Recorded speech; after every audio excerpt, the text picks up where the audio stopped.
Good afternoon, everyone. Welcome to those of you who have joined us. As we wait a few more minutes to give folks time to log in, we wanted to welcome you to today's webinar, which is part of our ongoing Shohet learning series. Every month, we focus on a topic from our broad range of specialties.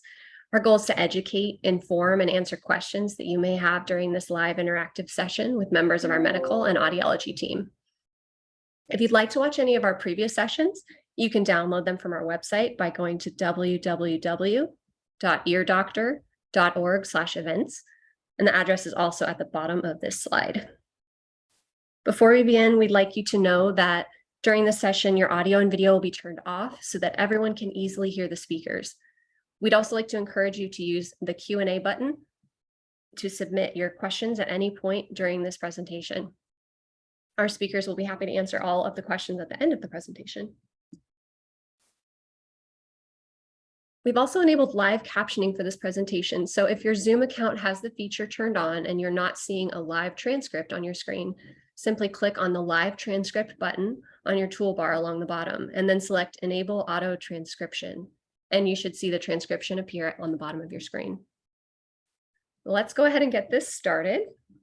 I'm proud to introduce our speakers for today, Doctor of Audiology Gina Patzkowski and Dr. Jack Shohet. Gina joined Shohet Ear Associates after earning her Doctor of Audiology degree from the University of Arizona. And as a clinical audiologist, Gina conducts a wide variety of specialized audiologic and vestibular testing and provides hearing aid services, counseling, and ongoing care to Shohet Ear Associates patients to help improve their hearing and communication.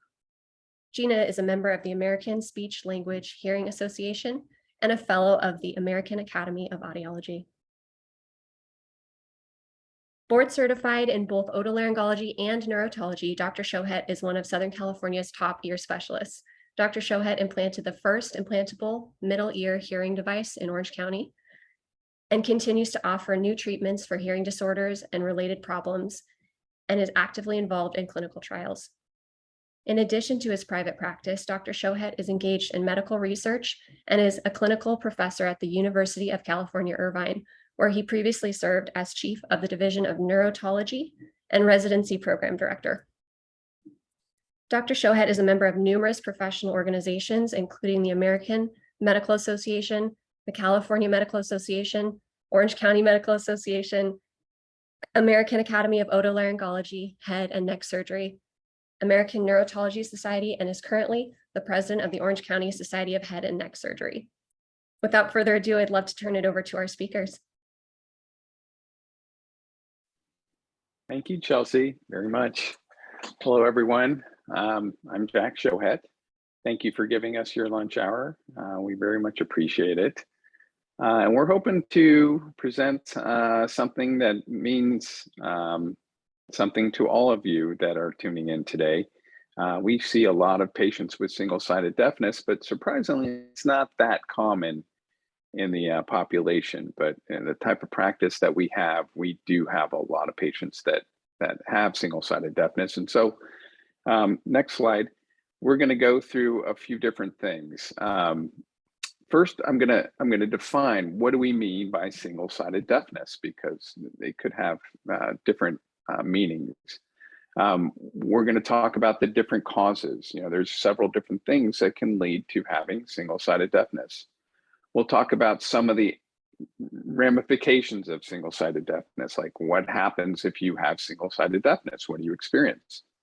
And then finally, we'll spend a lot of time, most of our time, on how do we treat single-sided deafness.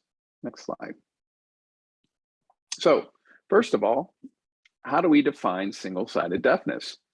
So what we mean today by single-sided deafness, and this is usually what we mean in medical lingo when we say single-sided deafness, we'll oftentimes abbreviate it as SSD. But what we're meaning is that this is a person who has one relatively normal hearing ear and one non-functional ear, one ear that's pretty much deaf, with a sensory neural type hearing loss as opposed to a conductive hearing loss. And I'm going to define that here in one of the next slides. And they don't benefit from a hearing aid.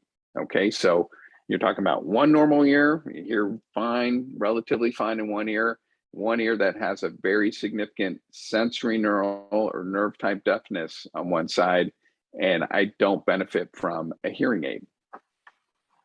Next slide.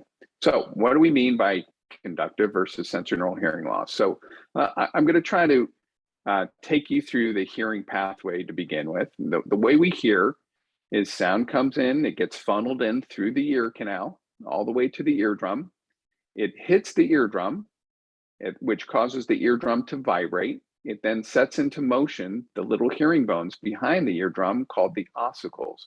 Remember the hammer, the anvil, and the stirrup bone from high school biology? That's what we're talking about here, the malleus, incus, and stapes. So those ossicles will vibrate in and out of the inner ear. They will set up a little fluid wave in the inner ear, which gets converted to electrical energy and sent up to the brain through the hearing nerve.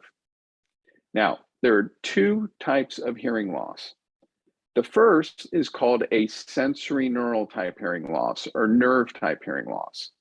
And that's a problem with the hearing at the level of the inner ear or the hearing nerve. Now, this type of hearing loss is what you get with the aging process. You get it with noise exposure. You get it with certain medications. It's irreversible in most cases. There's nothing you can do about a sensory neural hearing loss in most cases other than to wear hearing aids or some of these other things that we talk about. The second type of hearing loss is called a conductive hearing loss. And that's a problem with the sound getting from the outside world to the inner ear. So that can be something as simple as wax blocking the ear canal. It could be a hole in the eardrum. It could be fluid in the space behind the eardrum in the middle ear space, or it could be a problem with those hearing bones. This type of hearing loss is reversible. We can take out the wax, we can fix the eardrum, we can fix those hearing bones, we can even drain the fluid in the space behind the eardrum. So that type of hearing loss is reversible. Today, we are talking about a sensory neural single-sided deafness. So the one ear has a sensory neural hearing loss, and it is not a conductive hearing loss. Okay, next slide, please. So what causes single-sided deafness? Well, by far the most common cause for single-sided deafness that we see in our practice comes from what we call sudden hearing loss, which is not known. All right, so we have a lot of patients that come in and they say they woke up or sometime in the middle of the day, they lost their hearing in that one ear. And it's considered idiopathic in most cases, unless there is some obvious reason, like if they were hit in the head or they took some type of medicine or something like that. But sudden hearing losses are usually idiopathic in that there's not an obvious cause for it. In most of those cases, the hearing loss is coming from a virus. So viruses attack the inner ear. They cause the body to mount an inflammatory response. So the body sends the immune cells to fight the bacteria, the virus, and that fighting, the body fighting the virus causes an inflammatory response in the body, which is actually the part that usually does the damage to the inner ear. So sudden hearing losses are the most common cause for single-sided deafness, certainly that we see in our practice. Other causes include Meniere's disease. Meniere's disease is a disorder of the inner ear. It's caused by a buildup of fluid or pressure in the inner ear. It causes fluctuating hearing loss, episodes of vertigo, hearing ringing or roaring in the ear, and eventually it can lead to deafness in the affected ear. Trauma can cause single-sided deafness. If you were involved in a bad accident or you have a significant blow to your head, that could cause either a fracture in the bone or significant displacement of the fluid within the inner ear. You can have a single-sided deafness from that. Tumors can cause single-sided deafness. So there's a particular tumor that's more common in the community. It's called vestibular schwannoma, and that's actually a tumor. It's a benign tumor that comes off of one of the balance nerves But those balance nerves are very closely connected to the hearing nerve. And so enlargement of that tumor causes the hearing nerve to get stretched, and therefore you lose hearing in that ear. It can also result from the surgery, from taking out one of these tumors. So tumors do cause single-sided deafness as well. And finally, these are just the more common. There are other things that can cause single-sided deafness, but congenital malformation. So some people are born deaf in one ear. Maybe it's because their inner ear did not develop properly. Maybe it's because they were born without a hearing nerve. But those are causes for single-sided deafness. Next slide, please. So, what are we talking about? How many people experience this? Well, there's about 60,000 new cases of single-sided deafness in the United States per year, which amounts to about 12 to 27 people per 100,000 annually. About 0.4 to 3.4, so there's like about 3 births per 1,000 live births of kids that are born with single-sided deafness. And by school age, up to 5 kids per 1,000 are affected by single-sided deafness. Next slide. What happens when you have a single-sided deafness, for kids? We're talking mainly for kids, but some of this applies to adults as well. But when you have a single-sided deafness, when you're born or you develop a hearing loss in just one ear, and again, you've got one normal hearing ear, but even with just one ear down, there are often delays in speech and language acquisition. There are impaired educational progress for the pediatric, for kids, compared to their normal hearing peers. So kids who have a single-sided deafness are much more likely to have difficulties in the classroom compared to their peers that hear normally in both ears. There are higher rates of grade failure. So as a result, these children are much more at risk for failing a grade. Many of them are incorrectly classified on the ADHD, attention deficit hyperactivity disorder spectrum, or learning disability. Some of them are characterized as having a learning disability when in fact, they just can't hear out of one ear. And, because they can't hear out of that one ear, it really demands a lot more concentration on their part to be able to listen. And that leads to being rapidly fatigued and frustrated and easily distractible, which is why they get labeled as ADHD. So, they'll be sitting in classroom and maybe they've got their bad ear turned towards their teacher, and they're not getting it all. And so they start to get distracted, and they can become behavioral issues in the classroom. So next slide, please. I think I'm going to turn this over now to Dr. Patzkowski. Yes, hello. So I'm going to talk about spatial hearing. Spatial hearing is what we do when we have 2 normal ears, when we can hear with both of our ears. When we're hearing in space and we're hearing from different sound sources, or there's noise in the environment, the ear that's closest to the sound will get the sound first, and it will be more intense, which will help us localize where the sound is coming from. And then having those cues will really help us process the speech in those environments. There's also evidence and research that shows that having hearing in both ears also can help with your balance. So again, the advantages of being able to hear with both ears is that you're able to localize where sounds are coming from. Without that, you can't tell if the sound was over here or over here.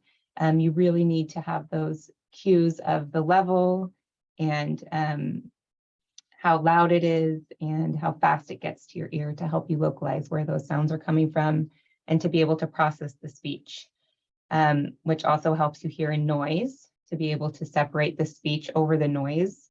That's a really big complaint with people with single-sided deafness is how difficult it is to hear when there's any background noise.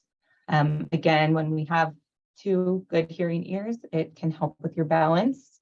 And then hearing with both of our ears is much better than if you're not just hearing with one ear and one ear. Your brain is putting all of the sounds together. It's processing the sounds you're hearing in stereo. So the problem with single-sided deafness, again, you can't localize the sounds as well, you can't process the speech or hear as well when there's noise. Your balance can be affected, you can feel off balance or maybe a little bit dizzy. It requires a lot more attention, just like Dr. Shohet was talking about the children in school, how they may be diagnosed with a learning disability. When you're listening, your brain is really taxed, especially when there's noise, if you can't hear from both ears. So it makes you have to pay more attention and get more exhausted. Others may think that you're aloof or not paying any attention when you're having these conversations. And then studies do show that people with single-sided deafness do have a reduced quality of life because of how difficult it is to hear and localize and process sound when there's noise. So today, Dr. Shohet and I will talk about the different treatment options for single-sided deafness. There's basically two different types of treatment options. One is rerouting the sound to the better ear, and that can be done using a cross or bicross hearing aid or a bone-anchored hearing solution. And then the other option is to somewhat restore the hearing in the deaf ear using cochlear implantation. So again, these are the options which we're going to talk about, the rerouting of the signal or cochlear implant. So this is a cross or bicross. A cross is what we call it when the hearing in the good ear is normal and doesn't need any amplification. And then a bicross is a setup where the hearing aid ear, the good ear, has some hearing loss or can benefit from amplification. So the way it works is, and most hearing aid manufacturers offer a cross or bicross system now. You would be wearing two hearing aids. The one in the poor ear is not actually a hearing aid. It looks like one, but it's a transmitter or a microphone. So if this is my poor ear, it's picking up the sound. I'll show you on this. This side's picking up the sound, and then it's taking the sound and it's wirelessly transmitting it to the hearing aid that's in the good ear, so that if someone's sitting on this side of your head, you can hear them, but you're hearing them in this ear. So it's not restoring any hearing in the poor ear, it's just sending it all to that other side. And then if it's a bicross, it's sending it to that side and then it's amplifying it depending on how much hearing loss is in that ear. And then a bone conduction works in a similar way. It's just one device. You don't wear anything on your good ear. You wear, you have a bone conduction device on the left ear. It's actually on your head. It's behind the ear. And there's different ways that that can be set up, which we'll get into. And it's vibrating the skull, which is then stimulating the inner ear on the good side. So that, again, you're doing all that hearing in your good ear. But if someone's sitting on your bad side, you can hear them in your good ear. So again, this is how the Baha works. It's implanted, or there's ways to wear it non-surgically, which I will get into. And then it's vibrating the skull and it's sending that sound to the functioning cochlea or inner ear on the good side. So very similar to how the cross works. Doing this with the Baha or the cross or the bicross or the bone anchored hearing solution does not restore any hearing in your poor ear. You will not be hearing in stereo. It's just ways to improve the awareness of sound. So you'll be able to hear all the sounds around you, but it does not restore localization. You won't be able to localize sounds. It doesn't really improve any hearing and noise either. You're just having more sound awareness. With the bone anchored hearing solution, there are non-invasive options and then also surgical options. So with the Baha or the bone anchored hearing solution, used to be called the Baha, you have it behind the ear where there's no hearing, and it vibrates and sends that sound to the good ear. So this is just an example of what an audiogram would look like for someone that could benefit from it. So the right ear, this is a profound hearing loss, and the left ear has a little bit of hearing loss, which this can still address, but it's going to do all the hearing for both sides. So there's 3 different bone anchored hearing solutions. There's a non-invasive, a percutaneous, and a transcutaneous. This is a non-invasive option. This is a fairly new device by a company called Medel, which is one of the cochlear implant companies. It's called an adhere, And the way that this one works is there's an adhesive that goes behind your fore ear, and that adhesive can actually stay there for about a week. And then you wear this processor, you put it on every morning, and it runs with a battery, and that putting that on the adhesive is going to stimulate, it's going to vibrate the skull and send that sound to the good ear. There was a study that was done on MedEl's Adhere. It was a randomized study of 17 patients with single-sided deafness, and they were controlled with patients that wore cross hearing aids. It was a 2-week trial, and 70% of the patients that wore it reported an improvement in their hearing. But like we would expect, there's no significant difference in sound localization or hearing in background noise, speech and noise. Another non-invasive bone-anchored hearing solution is Aponto. This is by Oticon, which is one of our hearing aid companies. Aponto can be worn surgically or on a soft band, just like in this picture, which is typically what we do with children until they are candidates for surgery. So it's just a headband where you wear that piece behind the ear, and again, it will vibrate the skull and send the signal to the good ear. The Cochlear also makes a bone-anchored hearing solution that can be worn on a soft band, or more recently, they came out with something called a sound arc, which is kind of a headband that the children can wear behind their head. Adults can wear this too, and it's doing the same thing where it's vibrating the skull and sending that sound to the good ear so that it improves sound awareness. And then I'm going to hand this back over to Dr. Shohet.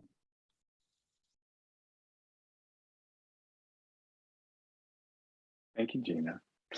Okay, so Gina's talked about the different non-invasive options there are to take the sound from one ear to the other.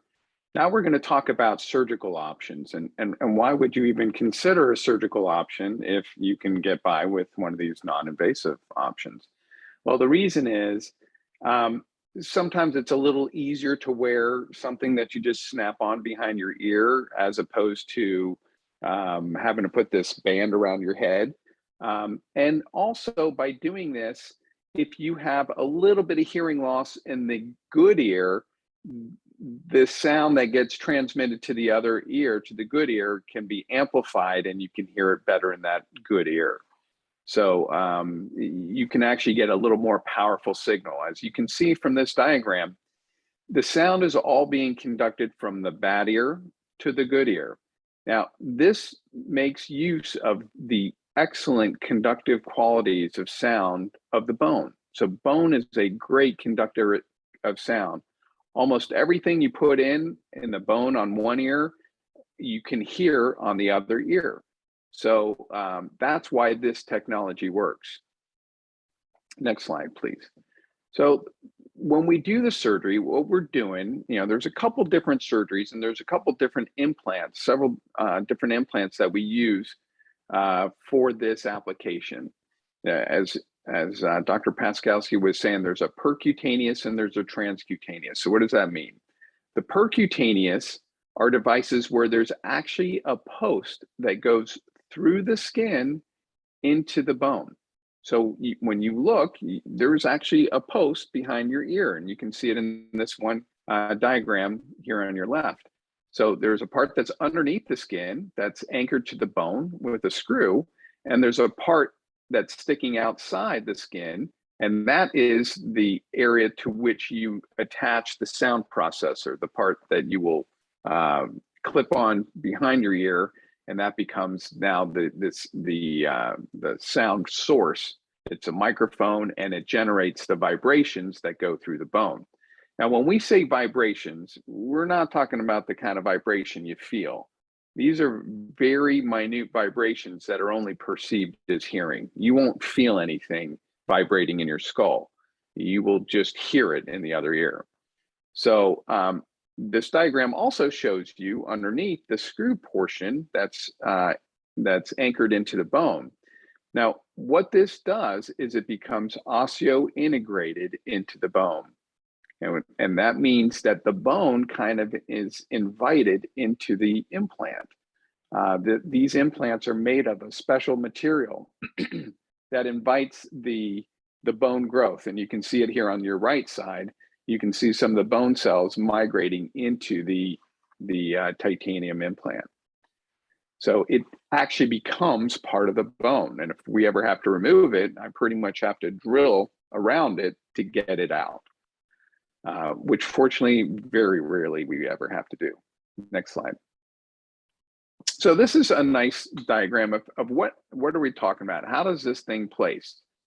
So go ahead and start it, please. This is one particular manufacturer, but it's applicable to all the different manufacturers. You can see what we're talking about. The outside part is the sound processor. There's a part that sticks through the skin, and there's a part that's screwed in through the bone. So essentially, we just make a hole in the skin, and we screw the implant in, and then you can apply the sound processor, and sound then can go through that whole complex. It then gets transferred over to the other inner ear.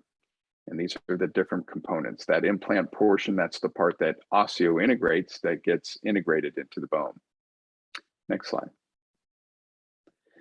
So now we've talked about the percutaneous implants. Now we're going to talk about the transcutaneous implants, because there are some people who say, you know what, I do not want anything sticking out from my bone. I would rather have everything underneath the bone, and that's what these devices were developed for. You've got the transcutaneous cochlear osseous system, and here you can see it. There's a part that's implanted underneath the skin. It's pretty sleek looking. It gets screwed in. There's a screw inside the implant that gets screwed into the bone, and that is worn underneath your skin. You cannot see it. And then after it has had a chance to get integrated into the bone, we apply the outer portion, which is the sound processor, and that's the only part you see. So it actually will attach to the inner portion with a magnet. So you just take this sound processor, you put it up against the skin, and it'll instantly get attracted to the magnet on the inside, and it's held in place with a magnet. So sound then goes through that sound processor, and then it gets transmitted through the skin to the internal portion, and that internal portion is anchored to your bone and sends a signal over to the other inner ear. Next slide, please. Another big company manufactures a different type of transcutaneous device. This is the Med-El bone bridge. And this device works a little bit differently. It's not an osseo-integrated system where it becomes part of the bone. It actually gets anchored within the bone and vibrates within the bone. So it works by a piezoelectric type of process where you apply a little energy and it causes that device to vibrate. Again, this is not enough for you to feel, but you actually hear it on the other side. So this gets screwed to the bone. There's a portion that's worn underneath the skin. You can't see it all. And then the outer portion, the sound processor, then gets applied to the skin with a magnet similar to the osseous that I just showed you. So these are two transcutaneous systems as an option. Next slide. So, you know, we've talked about cross versus bone anchored hearing systems. And you know, what are the relative advantages and disadvantages? So with a cross, it's great because it's completely non-invasive, but you've got to wear a device in both ears. And the ear canal in the good ear is partially occluded by an ear mold. So if you've got a normal ear in one ear, you're still wearing a device in that ear, and it's partially occluded with the ear mold. Fortunately, it's a very subtle occlusion, and it doesn't attenuate the sound that you're hearing on that side, but nevertheless, some people may feel that it's uncomfortable. With the cross, you have to wear two devices, and you know, as a result, and because it's visible and you can see both sides, it's not as accepted as some of the other options. And because it has to work wirelessly, so one of the devices is sending a signal wirelessly, it can have a pretty high battery drain. So you find yourself replacing batteries not infrequently. With the bone anchored hearing systems, your ear canal is left open. There's nothing inside the ear canal. And there's only one device that's worn, so you don't have to wear anything on the good side. And there's relatively normal battery drain. It's not, you don't drain the batteries quite as much when you can stimulate in this fashion. Next slide. So what are the advantages of treating it? You know, why do we do the surgery for this? Why do we use these implants? Well, it turns out that people actually feel like the sound, the hearing is actually better when you do it with a bone anchored hearing solution, with either the percutaneous, the one that goes through the skin, or the transcutaneous. Patients typically perform better in subjective testing. In other words, they report certain things that they feel like they're hearing better with the bone anchored hearing systems. That you are not able to localize sounds with these devices because you're only hearing in one ear. You're only hearing in that normal ear. So, you know, it's not going to help you hear from both sides. It's not going to help you hear in stereo. It's not going to help you be able to localize where a sound is coming from. But people generally appreciate the sound, feel like it sounds better. Another added advantage is that they seem to perform better in noise compared to the cross hearing aids. So generally speaking, it does better when you are in a noisy situation and you're using one of these implants. Next slide. So up till now, we've talked only about stimulating the normal ear. So all these things have all the options we talked about rely on sending the sound from the bad ear over to the good ear. Now we are going to talk about the one option there is available to stimulate the bad ear. In other words, the deaf ear, the one that has the nerve deafness. So that can only be done through cochlear implantation. And cochlear implants were first considered as a treatment to suppress tinnitus because, as I pointed out earlier today, one of the most common causes of single-sided deafness is that sudden hearing loss due to a virus. And unfortunately, a lot of those people that suffer from that get pretty bad tinnitus. Tinnitus is a ringing or roaring or any noise in the head. In the case of most of our patients with tinnitus, it's a ringing or roaring in their ears. And it can be very loud to the point where it can be problematic for them in a day-to-day basis. So cochlear implants were developed partially or mainly to address that terrible tinnitus that people get with some people get with single-sided deafness. They were later done for binaural hearing benefits. So they were done to see if, hey, can we get some hearing out of the bad ear and now help the patient hear in stereo, or be able to localize sounds, or be able to benefit from the binaural effect, the stereo effect, and be able to hear better in noise. So that's what we're now applying it for. Originally, we did it just in adults, but now it's been FDA approved for kids as young as 5 years of age. Next slide. So what is a cochlear implant? A cochlear implant is an electronic hearing device. It's similar to the implants that we talked about before that are transcutaneous. All cochlear implants are transcutaneous. There's a part that's implanted underneath the skin, and then out of that device is an electrode, and that electrode travels through the mastoid. We have to create a pathway in the bone to the inner ear, where the electrode goes into the inner ear. And when it's in the inner ear, it electrically stimulates the hearing nerve. And essentially it bypasses the cochlear structures. So it just sits within the cochlea, but it's actually stimulating the inner ear.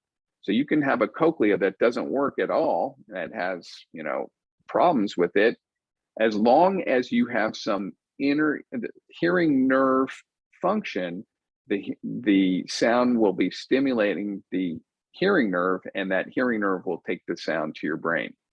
So as long as that hearing nerve has some function, you will hear with the cochlear implant. Can't guarantee how well you'll hear, but you will hear with the cochlear implant. So you've got the internal portion that's implanted surgically. The surgery to implant a cochlear implant takes about an hour. And then there's a portion that's worn outside, similar to what we were talking about, connected to the skin with a magnet.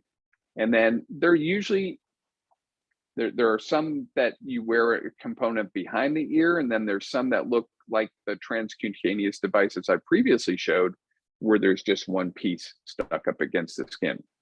But essentially all the magic occurs in the outside portion. That's where the sound is picked up and then processed, and it is encoded into electrical patterns that your brain recognizes when the nerve is stimulated. Next slide, please. So there are 2 FDA-approved implants for single-sided deafness here in the United States. MED-EL got their indication in 2019. Cochlear was in 2022. Next slide. MED-EL is indicated for kids as young as 5 years of age with single-sided deafness and an asymmetric hearing loss. So in a kid with for cochlear implantation for single-sided deafness, they can have hearing loss in their good ear and still be able to get the cochlear implant. They should have used pretty much anyone, not only just kids, but anyone should usually try an optimally fitted hearing aid if possible. So you'd like to see if you can get benefit from a hearing aid before you go on to the cochlear implant. It should be that there's little or no benefit from the hearing aid, before you go on to a cochlear implant. And really, expectations are very critical here. If it's important to understand that when you go to a cochlear implant for single-sided deafness, we're not talking about giving you normal hearing in your bad ear. That's not going to happen. It's not going to be as good as the other ear, the relatively normal hearing ear. But what we're doing is we're trying to give you more information than you were able to get without it. And we're also hoping to help you be able to localize where sound is coming from and help you to hear better in noise. And with all these solutions, we're hoping to keep you from having to turn your head every time you need to hear someone. Next slide, please. So Cochlear Corporation makes their own device. You can see on the right side, they have an option where you just wear one piece behind the ear, or you can wear a sound processor that has 2 pieces connected by a wire, one behind the ear that does the sound processing, and the wire is essentially just an antenna. I'm sorry, the wire takes the sound over to the antenna, which sticks to your skin with a magnet. And then in the middle is the part that's implanted surgically under the skin. And you can see the coiled electrode, and that's the part that goes into your inner ear. The other electrode kind of goes underneath your scalp, and it's a ground electrode. Next slide. So who cannot get a cochlear implant for single-sided deafness? Well, someone who doesn't have much of a cochlea. And we can implant a lot of very poorly formed cochleas, but there are some that you just can't get an electrode into. It relies on having a hearing nerve, an auditory nerve. So if you don't have an auditory nerve, you're not going to benefit from a cochlear implant. That is sometimes very difficult to determine. We can usually determine it with a very good MRI scan, seeing a nerve traveling to the cochlea, but there are some cases where we're just not sure going into it whether or not there's a nerve that can be stimulated or not. You really shouldn't have significant chronic ear infections if you're going to have a cochlear implant. It is a foreign body. You don't want to introduce a sterile device into a foreign body. There should not be any problem with getting anesthetic. You have to be healthy enough to have an anesthetic. These are generally done under general anesthesia, so you're completely asleep for these surgeries, for the cochlear implant surgeries. The bone anchored hearing systems, the percutaneous ones that go through the skin, those can be done under local with some sedation or straight local, but the ones that are underneath the skin, generally we put people to sleep for those. You should not be allergic to the implant material, including silicone, platinum, or platinum iridium. There should be emotional and psychological instability, and you would like to have someone, you'd like to address this within the first 10 years of losing the hearing. You have to recognize that when you lose your hearing in one ear, if you have a single-sided deafness and you lose the hearing in that one ear, the hearing nerve is no longer being stimulated by the inner ear. And so over time, that hearing nerve will start to atrophy. Because it's not being stimulated, it will atrophy, it will shrink, and it will not be as good a conductor of the sound. So, ideally, we'd like to address this within 10 years of the onset of the hearing loss. Next slide. So there's been a few studies for cochlear implantation in single-sided deafness. There's been, volumes of studies done in cochlear implants for hearing deafness in both ears. But just recently, here in the United States, in Europe, the cochlear implants for single-sided deafness have been done way before they became available here in the United States for that application. But here in the United States, it's only been since 2019 that we've been implanting, or 2018 that we've been doing it for single-sided deafness. So there's been only a few studies here in our literature, in the United States literature, showing that speech and noise is generally improved in people who have a cochlear implant. So if you go from the situation where you're deaf in one ear and you can hear normally in one ear, and you put a cochlear implant in the bad ear, most people will definitely hear better in noise. They will report that they hear better subjectively after the surgery than they do without wearing anything. And generally, they're able to localize sounds. They're able to tell where sound is coming from. Again, you need to hear from both ears to tell where sound is coming from.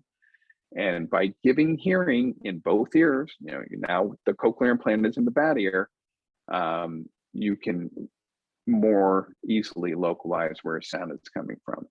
Next slide. Another big benefit is it does turn out that tinnitus is improved with cochlear implants in general. So there's been, there was a one study that looked at 17 other studies, and they found amongst all these pooled studies, they saw 247 people that were implanted with cochlear implant.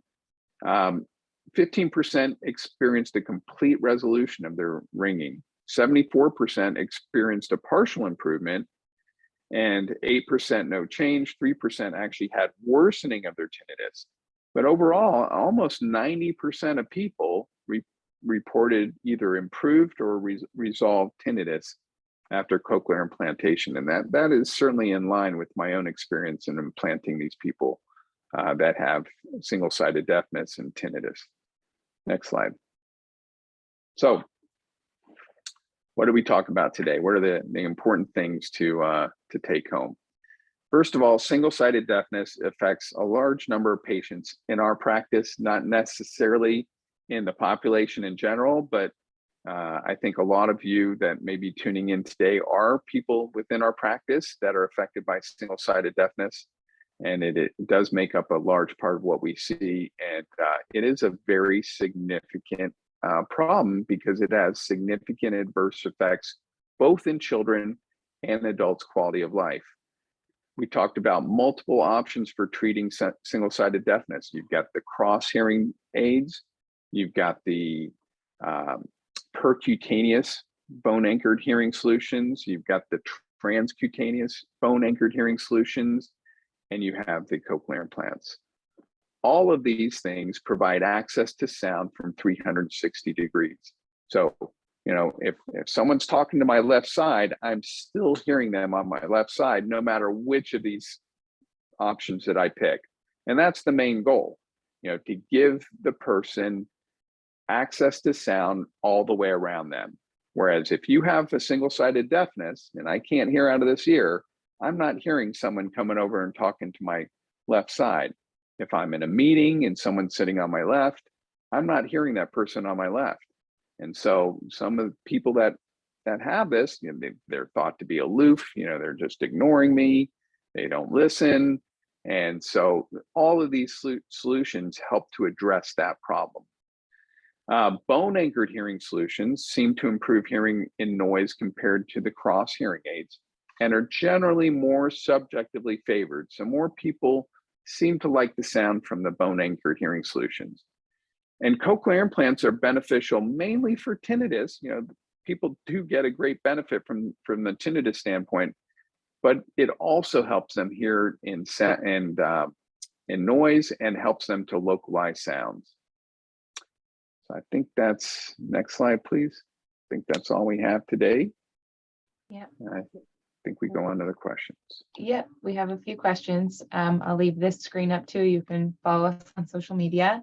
I will address the first question here. The question was asking about the MED-EL Sonnet 2. The MED-EL Sonnet 2 is one of the MED-EL's cochlear implant processor. So that is a device that would be appropriate for single-sided deafness if a cochlear implant is an option and you're a candidate for that. That's just their latest sound processor. It's one of the ones that is worn behind the ear with the wire and the piece that sticks to the ear, to the head. So that's just their newest sound processor, and all of these companies, hearing aid companies, with the Cross and with the Baha and with cochlear implants are always coming out with new technology for the external device. The next question is for Dr. Shohet. With a history of canal wall down tympanomastoidectomy surgery, what sort of implanted device makes sense? It depends on the hearing loss that's in that ear. So if it's a conductive hearing loss, which happens a lot with canal wall down tympanomastoidectomies, you would benefit. There are more options than what we talked about today. You know, you could potentially have a prosthesis placed into the middle ear.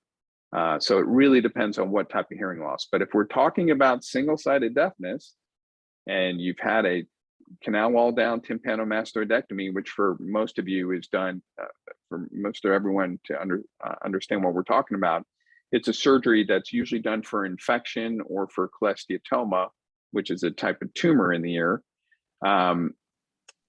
It leaves the ear canal wide open. So it's sometimes hard to do some of these implants in that type of ear. But generally speaking, you can still have any of these options available to you. It just may be a little bit more tricky on the surgical side of things. There was also a question about tinnitus, and I think it came up before Dr. Shohet talked about the cochlear implant. The cochlear implant out of all these devices would be the only one that would address tinnitus because it's the one that's directly stimulating that poor ear. With the cross and bicross and the bone anchored hearing solutions, all that sound and stimulation is going to the good ear. So it's not going to reduce or improve the tinnitus in the poor ear. There's another question for Dr. Shohet. With a transcutaneous bone anchored hearing solution, can I have an MRI if needed? I believe so. I'm not 100% positive, but I believe so, that you are able to get a MRI scan now with most of these implants. They are now MRI compatible. Certainly cochlear implants are MRI compatible now. The transcutaneous bone anchored hearing systems, I'm not positive, but it's easily found out on their website. And then someone asked if there was much discomfort with the magnetic devices. Typically, we don't see people don't really notice that they're there. We, as the audiologist, we test the strength of the magnet to make sure it's not too tight or too loose so that it will fall off. Very rarely do we see any issues with the magnet. I don't know if you want to add anything to that, Dr. Shohet. Yeah, no, as long as the magnet is appropriately fit, so it's not too strong, and they can be adjusted. There's different magnet strengths that can be applied. As long as they're appropriately fit, there's usually not any discomfort. Okay, Dr. Shohet, if there's tinnitus in the deaf ear, does it mean that the nerve still works? That's a very good question. You would think that it would mean that the nerve still works. It does not mean that. You really need to think of tinnitus more as a brain phenomenon. It is something that the brain is perceiving in many cases. So unfortunately, it does not mean that the nerve still works. Good question, though. Anyone else have any other questions?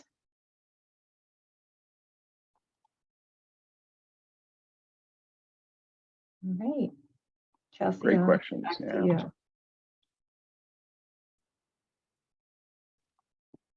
All right, everyone. Thank you so much for joining us. Thank you to you, Dr. Shohet and Dr. Patzkowski. That was just a really enlightening talk. And if you listeners would like to listen again or share with someone you know, go ahead and keep an eye on your email inbox. We will be emailing you a recording and a recap of today's talk so that you can have that. It'll also be available all the time on our YouTube channel. And you can just look up, search Shohet Ear Associates Medical Group on YouTube and check us out. We also have previous talks up there that we've done that'll be posted and up there for good. So yeah, thanks so much for joining us. It was so great to connect with you all, and please stay tuned, watch your email, and we will be announcing next month's talk and the topic, and we hope that you'll join us then. Have a great day, everyone. Thank you.